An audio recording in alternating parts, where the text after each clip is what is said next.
Hey guys, Andy here. Welcome back. Today, I want to talk about a subject that's been bugging me for a while now. I've spoken to some friends about this, and the ones who are comic book fans like myself, they tend to agree with me. The ones who have been introduced to comic book characters through the movies, the MCU movies, they don't see the big deal. They enjoy the movies for what they are, and I can't communicate to them. I suppose they can understand kind of where I'm coming from as a fan, but they can't truly understand where I'm coming from because they're not fans themselves of the old time comic book characters. Um, the MCU has, for some strange reason, distorted certain characters almost beyond recognition. Um, I know why they've done it. It's usually for comic relief and perhaps to bring shock value, in the development of the characters. And I suppose these things sell tickets, it gets people into the seats, and at the end of the day, the the Marvel Cinematic Universe is a money making machine. Profit is very, very important. I suppose profit is very important in any business.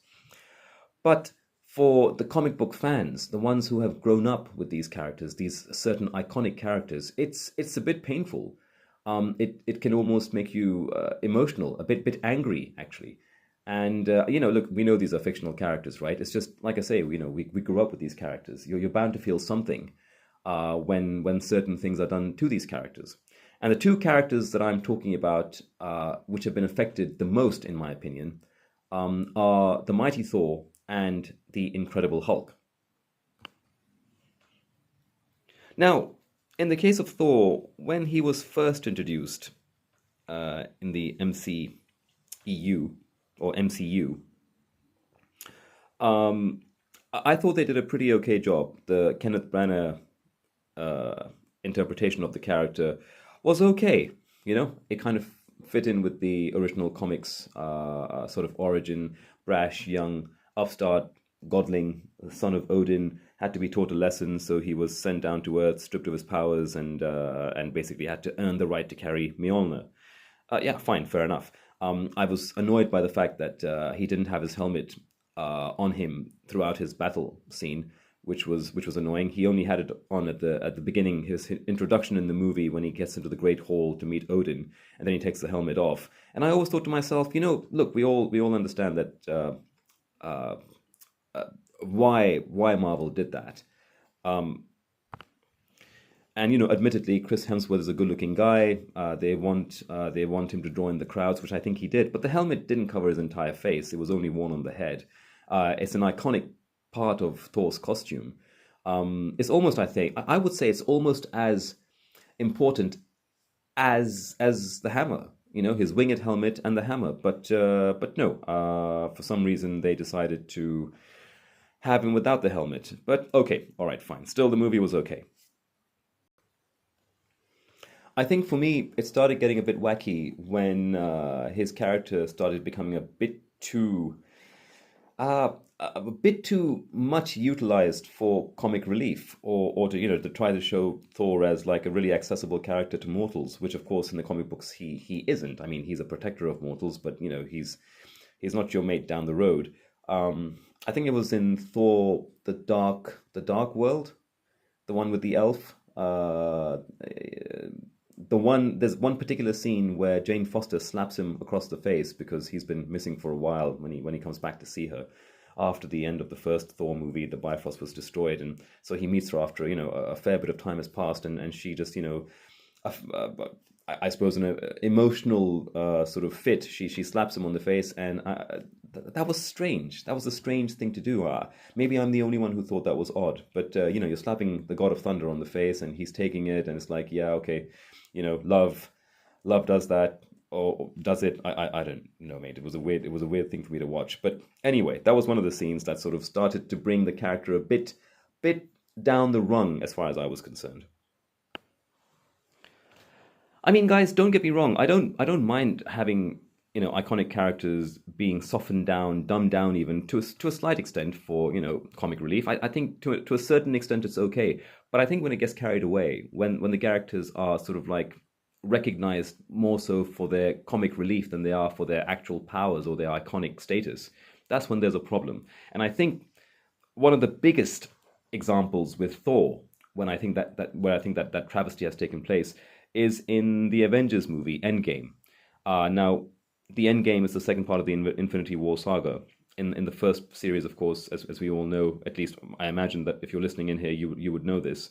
In the Infinity War, Thanos clicks his fingers. Thor doesn't kill him on time, and basically half the universe is wiped out. The population of the universe is wiped out. In Endgame, we see Thor, basically weeping into his beer. He has a big beer belly. He's lost all desire to be like a god hero. He just spends his time on New Asgard, somewhere on a part of the earth. And when the Hulk goes and sees him, he's basically surprised to see Thor in such a state. And Thor is basically like a beer guzzling frat boy by this stage.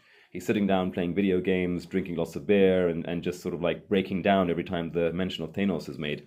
And I thought to myself that this is not the Thor of comic books. This is not the majestic, mighty Thor that everybody recognizes from the Marvel comics of yesteryear. Why they did this, why they thought this would have a positive impact on the character or the future roles that this character would have, it's absolutely beyond me. Again, I suppose if you haven't been brought up with this character as a child into adulthood, you'll be forgiven for thinking that it's funny, it's really funny, haha. Thor, the god of thunder, is basically he's got a beer belly. This is so funny, and he's got a human touch to him now. He's really, really guilty about what's happened. He feels sad. He's crying. He's weeping. But that's not Thor. That's not Thor from the comic books. I don't. This is a Thor perhaps of the 21st century. Maybe this is a more sort of, I don't know. What's the word I'm looking for? More in touch with his human side Thor. I mean, is that even? Can I even use that? I'm not sure. But I didn't like it. I didn't like it. It annoyed me. And I wish they hadn't done that, but they have.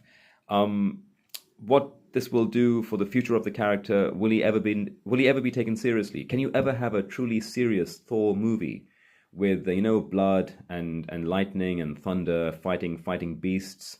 I would love to see a serious Thor movie, with blood and guts. I think he's a character that's perfect for such a cinematic event. A bit like Wolverine with his claws, right? Killing people, guts everywhere. I think Thor with his hammer, smashing heads and destroying monsters, with like almost like an R-rated Thor movie. I think that'd be brilliant. But can they now do that with what they've done to the character already? Can Chris Hemsworth now reprise his role as a serious Thor? I don't think he can, unless you set it in a like an alternate universe. I think he makes a good Thor, Chris Hemsworth. Can there be someone better? Possibly. But I think what they've done, not Chris Hemsworth, he's just following the rule of the directors, right? But what they've done with this character, I think it's atrocious. And I hope they try and salvage it. Whether they can, whether they can't, I don't know. We'll see. But the greatest, I think, crime that's been committed against a character, the greatest travesty, has to be with the Hulk. The ferocious, mighty, incredible Hulk, right? Or at least that's what he used to be. I think about the cartoons from the 1980s. I think about the comics up till now. I think about the Hulk in the first Avengers movie. I mean, that was great characterization. Even the Edward Norton version of the Incredible Hulk. I thought, whether you like the movies or not, you can't deny the fact that this was a savage Hulk. This was a Hulk that was to be feared. It was a Hulk that brought sort of awe into your heart when you saw the character. But in the Avengers Infinity War, or the first part of the Infinity Saga, that all changed. It all went down the pan when the Hulk gets beaten by Thanos. And look, that wasn't the issue. That the Hulk's been beaten before by various characters. That's okay, I understand. But when he gets beaten by Thanos, the fashion, the manner in which he gets beaten is okay. Fine, he gets beaten. Fine, in whatever fashion. let's put that to one side. He gets beaten. He should get over it. He should come back fighting fit, right? Because the Hulk is one of those characters that if you beat him down, he always tries his level best to get back and get at you, right? And the Hulk is very famous for the angrier Hulk gets, the stronger Hulk gets. In this version of the Hulk Hour, in this particular movie, we see a Hulk that's too scared to show his face, right? He will literally not come out. When Banner is sent back to Earth and he lands in Doctor Strange's, Sanctum Sanctorium, and he tries to warn him, when the time comes, when Earth is attacked by Thanos' minions, when the time comes for the Hulk to Hulk out, basically, Banner to Hulk out and fight, the Hulk refuses to come out because he's now scared. He's too scared to face Thanos or his minions. And I thought to myself, this is not the Hulk. This is not the comic book Hulk that I think anybody grew up with. Even now in the comic books, I don't think you have a version of the Hulk that's this soppy. Why they decided to do this? Again, this is also completely beyond me. I wish they hadn't. I really wish they hadn't. And then, of course, in the end game, you have the Professor Hulk. There is a Professor Hulk in the comic books, fair enough. But I would say that the Professor Hulk, compared to this particular Hulk, again, there's this frat boy vibe to the Hulk in Endgame, which just doesn't suit the character. And then, fine, he uses the Infinity. For those, I'm assuming here that you've seen all the Avengers movies. When he clicks on the gauntlet to bring people back and he loses half his arm, it should have regenerated. That's what the Hulk is famous for, right? Invulnerability, or at least regeneration. But then they put him in this special suit, and he fights with this suit on. We don't see the Savage Hulk. We don't see that action that we saw in the first Avengers movie. It was just very disappointing. It really was. I suppose my question is, why these two particular characters? Why some of the most mightiest characters in the comic universe? Why these two? Why destroy their characters to such an extent that people now regard them as nothing more than jokes? Why? You have a character like Wolverine. I think he'll be given a lot more respect in the movie circles than characters like Thor and the Hulk. In fact, I think Thor and the Hulk, with the way that they've been treated right now, will probably be forgotten soon.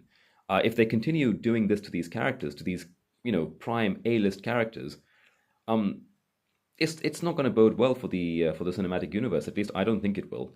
I think real fans of these characters will slowly start to disappear. They'll just get annoyed, pissed off, and say, you know what, forget it. We know what's going to happen. So why give them our money for something we're not going to enjoy? Maybe I'm the only one who feels this way. If you disagree with me, if you think I'm talking nonsense, feel free to let me know in the comments. But I genuinely do feel that these characters have been they've been played rotten. They've been played dirty, and it's not fair. And it's not that Marvel can't. It's not that Marvel can't do justice to their cinematic characters. I mean, you take Captain America, for example. I think he's been handled beautifully. I think Steve Rogers, Captain America, Chris Evans as the actor, the representative actor in the Marvel universe, I think all of that is fantastic. In fact, I think that if there's one character that's been done down to a T, to perfection, it has to be Captain America.